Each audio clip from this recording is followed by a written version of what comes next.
KTV Originals। নমস্কার, কলকাতা টিভিতে আপনাদের সকলকে স্বাগত। শুরু করছি আজকের কালার বার। আর আজকের কালার বার একটু অন্যরকম, কেননা আজকে কিন্তু ফেলুদাকে নিয়ে একটা দুর্দান্ত আড্ডা হবে। সম্প্রতি বড় পর্দায় নয়ন রহস্যের মাধ্যমে ফেলুদা কিন্তু আবার ফিরেছেন, এবং যে মানুষটা ফেলুদাকে বড় পর্দায় আবার ফিরিয়ে আনলেন অর্থাৎ সন্দীপ রায়, তার সাথে আমরা এই মুহূর্তে কথা বলবো। কলকাতা টিভিতে আপনাকে স্বাগত। কেমন আছেন? ভালো, গরমে একটু কাহিল, যাই হোক। আচ্ছা, একদম সম্প্রতি সদ্য এক সপ্তাহ হয়েছে ফেলুদা বড় পর্দায় ফিরেছে। দর্শকদের কাছ থেকে কিরকম রেসপন্স পাচ্ছেন? কিরকম রেসপন্স মানে এটা তো সবই দ্বিতীয় সপ্তাহে পড়লো, এখন আমাদের আরেকটু অপেক্ষা করতে হবে আর কি। কিন্তু ফিডব্যাক মোটামুটি ভালো। আমরা বেশ কিছু হল ঘুরেছি, মানে আর্টিস্ট সমেত বেশ কিছু হল ঘুরেছি, এবং তার ফিডব্যাক অত্যন্ত ভালো। আমরা সকলেই মোটামুটি খুশি। আচ্ছা, আমরা দর্শকদের সঙ্গে একটু কথা বলেছিলাম কলকাতা টিভির পক্ষ থেকে। তো তাতে যে বিষয়টা উঠেছে, মানে বর্তমানে তো টলিউডে ফেলুদার সংখ্যা প্রচুর বেড়েছে। টোটা রায়চৌধুরী, সজিত মুখোপাধ্যায়ের পরিচালনায় খুব সম্প্রতি আসবে, হয়তো পুজোর সময় রিলিজ করবে। তার মাঝখানে ইন্দ্রনীলদাকে দিয়ে আপনি ফেলুদা করলেন। কয়েকজনের মন্তব্য হচ্ছে ফেলুদা যেন কোথাও একটা গিয়ে খুব সাবলীল নয়। এই বিষয়টাকে আপনি কিভাবে? সাবলীল অর্থে মানে ধরুন, সৌমিত্র চট্টোপাধ্যায়ের সাথে তো কারোই তুলনা হয় না। সব্যসাচী চক্রবর্তীকে নিয়ে যখন আপনি কাজ করেছেন, তখন যে সাবলীলতাটা ছিল, ইন্দ্রনীলদার মধ্যে নাকি সেই সাবলীলতাটা নেই। এটা দর্শকদের পক্ষে এটা তো একটা মিক্সড ব্যাপার হবেই, সেটা কিছু করার নেই, সেটা আমাদের ফেস করতেই হবে। একটা বড় সংখ্যক লোকের ভালো লাগবে, একটা বেশ বড় সংখ্যক লোকের হয়তো কিছুটা রিজার্ভেশন থাকতে পারে, কিন্তু সেটা ঠিক আছে। সেটা আমার মনে হয় যে আস্তে আস্তে ওটা দর্শক কাটিয়ে উঠবে বলে আমার বিশ্বাস। স্যার, আমরা সোনার কেল্লায় মুকুলকে দেখেছিলাম, জয়বাবা ফেলুদাতে ক্যাপ্টেন স্পার্ককে দেখেছি। নয়ন রহস্যে মানে ফেলুদার গল্পে এই যে বাচ্চাদের চরিত্রটার উপস্থিতি বেশ ইন্টারেস্টিং কিন্তু হয়ে উঠেছে। সেই ইন্টারেস্টিং বিষয়টা কোথাও গিয়ে দর্শকদের মধ্যে ফিরিয়ে আনতেই কি নয়ন রহস্য? সেটা অনেকটা তাই। আর সত্যি কথা বলতে কি, যখন আমি হত্যাপুরী শুটিং করছিলাম, হত্যাপুরীতে প্রথম দিকে একটা দৃশ্য ছিল একটু বাচ্চাকে নিয়ে, তো সেখানে এই অভিনব ছিল আর কি। এই বাচ্চাটি অভিনয় করেছিল, একদিনেরই কাজ ছিল। আমার শুটিং করে ভীষণ ওকে পছন্দ হয়েছিল, মানে ওর সঙ্গে কাজ করে একদিনের কাজেই আমি ভীষণভাবে ইমপ্রেসড হয়ে গেছিলাম। তো তখনই আমি ঠিক করে ফেলি যে এটা করতে হবে, নয়ন রহস্যটা করতে হবে, এ বেশি বড় হয়ে যাওয়ার আগে। মানে তখন বয়সটা একদম পারফেক্ট ছিল। তো কাজেই আমি ডিসাইড করি নয়ন রহস্য করার। দুটো পরপর ফেলুদা করার আমার ইচ্ছে ছিল না, কিন্তু যেহেতু অভিনবকে আমরা পেয়ে গেছি, তো তাই জন্য নয়ন রহস্যটা করা হলো। আর আরেকটা ব্যাপারও আমার ইচ্ছে ছিল যে এই থ্রি মাস্কেটিয়ার্স এবং ফেলু, তোপসে, লালমোহন, এটাকে আরেকটু পাকাপোক্ত করা আর কি, আরেকটু সলিডিফাই করা। তো এই দুটো ইচ্ছেতেই আমি নয়ন রহস্যটা করি আর কি। বাংলা ছবির দুনিয়ায় বা বাংলায় প্রচুর সিরিজ বেরোচ্ছে, যেখানে কিন্তু ফেলুদা বারবার ফিরে ফিরে আসছে। পরমব্রত চট্টোপাধ্যায়কে আমরা দেখতে পাচ্ছি, টোটা রায়চৌধুরীকে দেখতে পাচ্ছি। তাদের ফেলুদা আপনি দেখেন? তাদের ফেলুদা আমি অবশ্যই দেখবো না কেন, কিন্তু আমি এখন মন্তব্য করতে চাই না। আমি বড় পর্দার ফেলুদাটা আমার কাছেই রেখেছি আর কি, বাংলাতে। অবশ্যই হিন্দিতে যদি কেউ করতে চান, যদি কোনো প্রপার পরিচালক আসেন এবং তাকে ফেলুদাকে একটু চিনতে হবে, তা না হলে আর কি করে হবে। তো তিনি যদি ফেলুদা করতে চান, এরকম এক সময় যে অফার আসেনি তা নয়, কিন্তু আলটিমেটলি সেটা আর হয়নি আর কি, মানে বেশি দূর এগোয়নি। কিন্তু আমি খুব ওপেন আছি যে যদি কেউ আসে বম্বে, বিশেষ করে হিন্দিতে যদি ফেলুদা, আমি নিজে করতে চাই না। কারণ আমার মনে আসলে মানে বাংলা ফেলুদা পড়ে আমরা এমন একটা ব্যাপার হয়ে গেছে, এমন একটা অদ্ভুত একটা জিনিস আছে এই ওটার মধ্যে, যে হিন্দিতে অনেকটা মজা নষ্ট হয়ে যায় বলে আমার বিশ্বাস। বিশেষ করে লালমোহনের হিউমারটা অনেকটা লুজ করে আর কি অন্য ভাষায়, অন্য ট্রান্সলেশনে। তো যে কারণে বাংলার বড় পর্দার ব্যাপারটা আমি করে যাব যতদিন পারবো, এই হচ্ছে ব্যাপার। বড় পর্দার পাশাপাশি ছোট পর্দায় মানে সিরিজের দুনিয়ায় যে কাজগুলো হচ্ছে, সেখানে অনেককে ফেলুদা হিসেবে আমরা দেখতে পাচ্ছি, যেমনটা আমি বললাম এর আগে। এই যে এতগুলো মুখকে আমরা ফেলুদা হিসেবে দেখতে পাচ্ছি, এটা আমার মনে হয় একটু স্পেস আউট করে আসছে বলে আমার বিশ্বাস। খুব যে একটা দ্রুত একসঙ্গে অনেকগুলো আসছে তা নয়, মানে একটা হচ্ছে তারপরে একটা গ্যাপের পর আরেকটা হলো, তাতে কোনো খুব একটা ক্ষতি নেই। কারণ বিদেশেও এরকম প্রচুর হয়, মানে বিদেশে যে হচ্ছে না তা নয়। মানে শার্লক হোমসকে নিয়ে বহু এরকম সিরিজ হয়েছে, বহুজন করেছেন, মানে বহু রকমের করেছেন। মানে সবসময় যে ওই পিরিয়ডেই শার্লককে রেখেছেন তা তো নয়, যেমন শার্লক মানে এখনকার পিরিয়ডে। কাজেই শার্লক হোমসকে নিয়ে হচ্ছে, পয়রোকে নিয়ে হচ্ছে, কাজে ফেলুদাকে নিয়েই বা হবে না কেন? এটাই আমার প্রশ্ন আর কি। ফেলুদার যে বড় পর্দার সত্ত্ব সেটা তো আপনি এখনো কাউকে দেননি, সেটা কি আপনার পুত্র সৌরভকে? সেটা আমি জানি না, কারণ সৌরদীপ তো আমি যেরকম মানে ছবি তোলা দিয়ে বাবার ইউনিটে জয়েন করি স্টিল ফটোগ্রাফার হিসেবে, তো তারপরে আমি ওকে অ্যাসিস্ট করতে শুরু করি, ছবি তোলাও ছাড়ি না, একসঙ্গেই দুটোই করি। তো সৌরদীপও প্রথমে ছবি তুলতো, নয়নের সাথে আমার আমার বিশেষ বিশেষ সহায়তা আর কি, তো সহকারী হিসেবে। তো কাজে ও যদি ভবিষ্যতে ছবি করতে চায় নিশ্চয়ই করবে, বাবার গল্প নিয়ে যদি করতে চায় আমি তো খুবই খুশি হব। অন্য গল্পতেও ওর সমান ইন্টারেস্ট রয়েছে, বিভিন্ন গল্পে, দেখা যাক কি হয়। পরবর্তী ক্ষেত্রে বড় পর্দায় যখন ফেলুদা হবে, এরকম কি আপনার সাথে কথা হয়েছে যে ফেলুদা সৌরদীপ? না না, সেরকম কিছু কথা হয়নি, কিন্তু মানে অবভিয়াসলি এখনো ফেলুদা প্রচুর করা বাকি, মানে সব যে হয়ে গেছে তা তো না, এখনো অনেকগুলো উপন্যাস বাকি, মানে ফেলুদা উপন্যাস আছে, নভেলেট আছে, নভেলা আছে, ইত্যাদি সব আছে। কাজেই কিছু ডেফিনেটলি আমার করার ইচ্ছে, অ্যাটলিস্ট তিন চারটে আরো করার ইচ্ছে এই টিমটাকে নিয়ে। কারণ এই টিমটা একটা সুবিধা হয়ে গেছে যে বয়সটা খুব ইম্পর্ট্যান্ট, মানে খুব বেশি বয়স হবে না, মানে যদি আমি 3-4 বছরের মধ্যে আরো দু একটা করে ফেলতে পারি তাহলে বয়স নিয়ে খুব একটা সমস্যা হবে না। তো তারপরে যদি সৌরদীপ এই সিরিজটাকে চালিয়ে যেতে চায়, আরো এগিয়ে নিয়ে যেতে চায়, তো ডেফিনেটলি।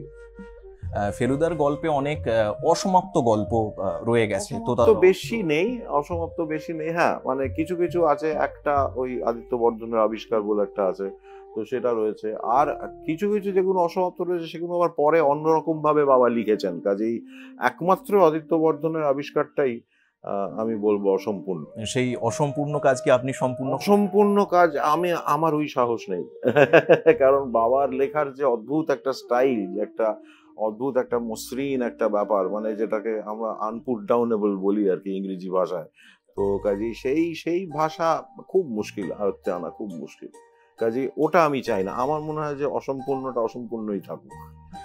রায়বাড়ির একটা ঐতিহ্য আছে সব সময়, বছরের পর বছর ধরে, সেটা সুকুমার রায়ের সময় হয়েছে, উপেন্দ্র কিশোর রায়চৌধুরীর সময় হয়েছে, সেই যে এত বছরের ঐতিহ্যটা আপনি এই মুহূর্তে খুব যত্ন সহকারে সামলাচ্ছেন, এবং আমরা যেটা জানি সত্যজিৎ রায়ের একাধিক কাজ, সুকুমার রায়ের একাধিক কাজ, সংরক্ষণের কাজও কিন্তু শুরু হয়ে গেছে, সেই বিষয়ে কি?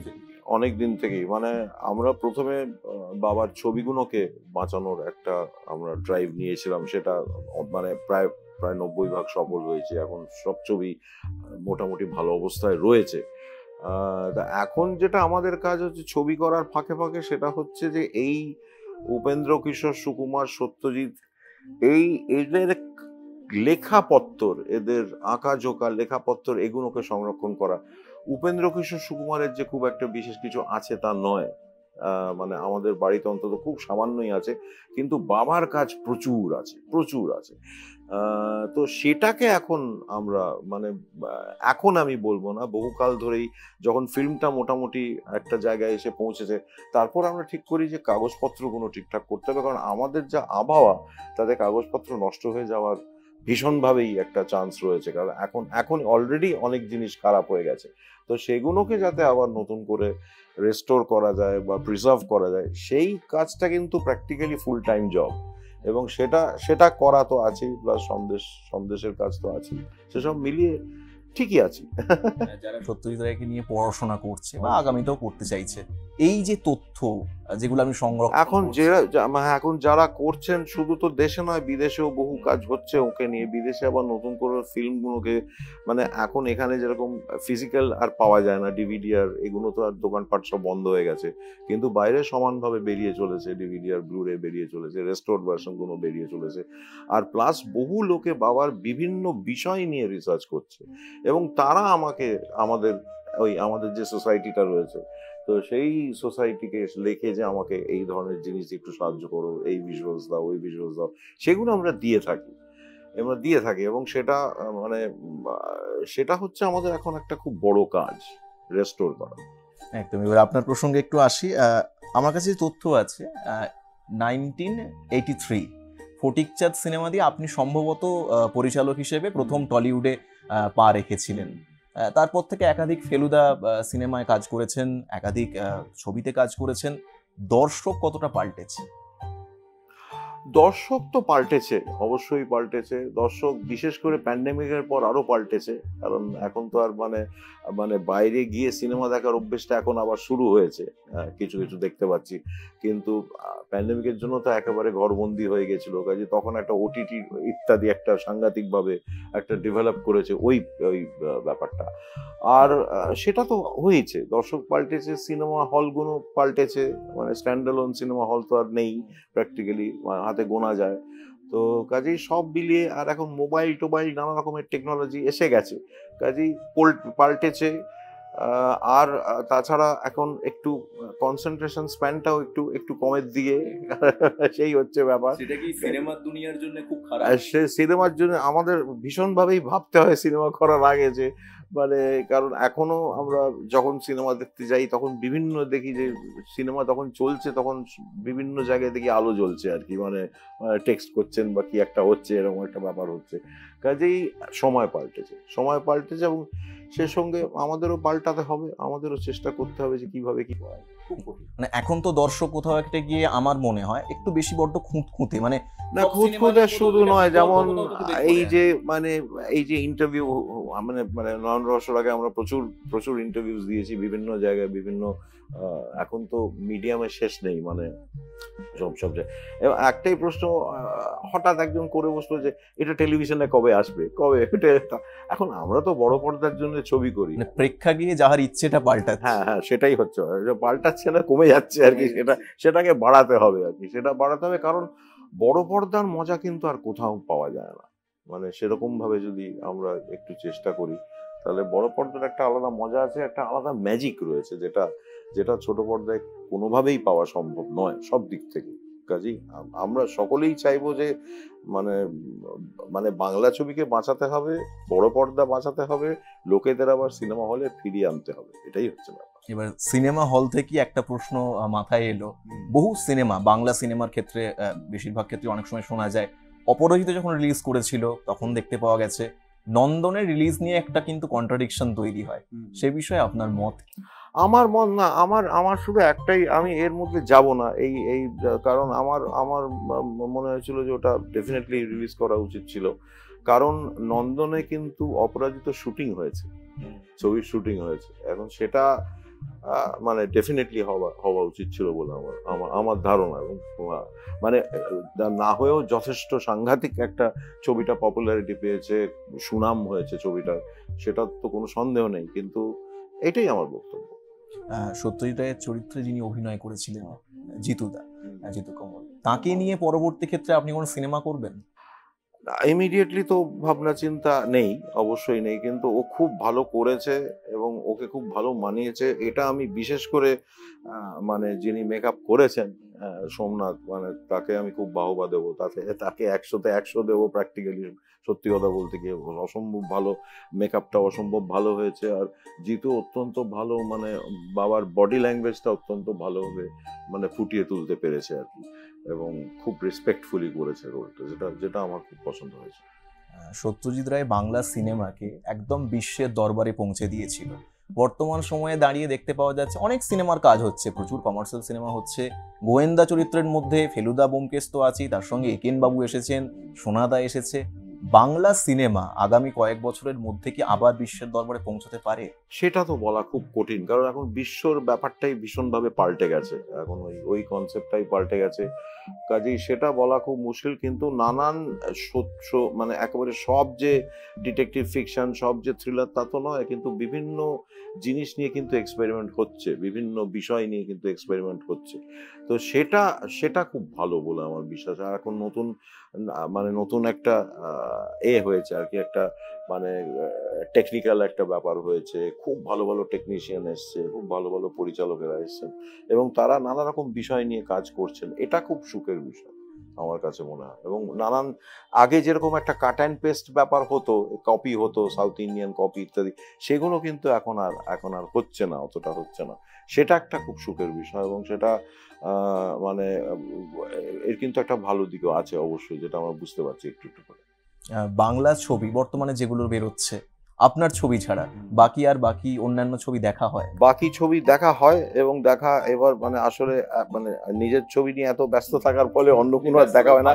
এবার আস্তে আস্তে দেখা শুরু হবে আর কি, যা মনে হচ্ছে। হ্যাঁ, সেরকম প্ল্যান আছে অবশ্যই। পরবর্তী ফেলুদার কাজ কবে শুরু করছেন? এই মুহূর্তে কি শুরু হবে? পরবর্তী ছবির কাজ তো এখনো ঠিক বলা যাচ্ছে না, মানে ফেলুদা ফিরবে তো? না, ফেলুদা ফিরবে, কিন্তু ইমিডিয়েট নয়, কারণ আমি তো বললামই যে দুটো পরপর ফেলুদা করানো আমার মোটেই ইচ্ছে ছিল না। তো এখন দুটো যেহেতু পরপর ফেলুদা হয়ে গেছে, এখন একটু অন্য রকমের কিছু, আমি ছোট গল্প নিয়ে কাজ করব।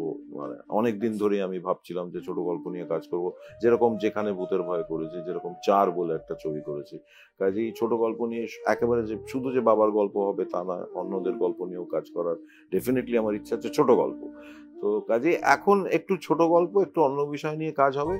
তারপর আবার যেটা আমাদের একটা প্ল্যান ছিল, মানে বাবার শতবর্ষে, সেটা তো আর প্যান্ডেমিকের জন্য হলো না, যে শঙ্কু ফেলুদা, মানে ইন্টারভেলের আগে একটা শঙ্কুর গল্প, ইন্টারভেলের পর একটা ফেলুদার গল্প, মানে বড় গল্প আর কি, খুব একটা উপন্যাস নয়।